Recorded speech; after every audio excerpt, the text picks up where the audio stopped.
Bonjour, dans ce nouveau numéro d'Il était une fois un livre, aujourd'hui je vais vous présenter Jeff Gelly, qui est un auteur qui est né à Jeuf et qui vit aujourd'hui en région parisienne. Alors Jeff Gelly, il a écrit des récits, la série Les Macaronis qui est en 4 tomes et un autre récit qui s'appelle La Nonna qui est sur sa grand-mère.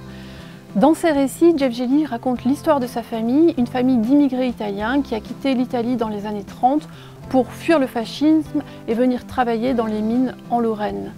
Dans les 4 tomes des Macaronis, on va traverser l'histoire intime de la famille de Jeff Gelly, mais aussi la grande histoire, les années 30, la Seconde Guerre mondiale en Lorraine, forcément des événements dramatiques, mais aussi des moments de joie.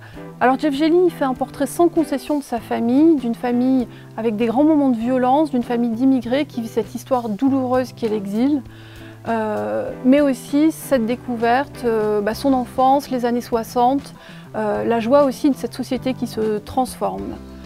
Dans La Nonna, c'est un portrait plus tendre qui fait de la vie de sa grand-mère, qui a eu une vie extrêmement difficile, d'une femme qui a eu 11 enfants et qui a dû fuir son pays pour essayer de donner un avenir à ses enfants en France.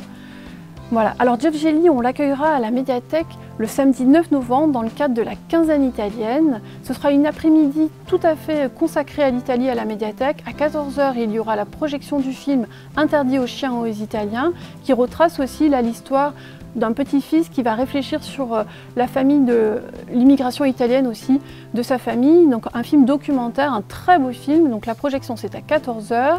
Il faut s'inscrire pour pouvoir y participer. Et puis ensuite, à 15 h 30, on va rencontrer Jeff Gelly qui nous parlera donc de sa série Les Macaronis et La Nonna.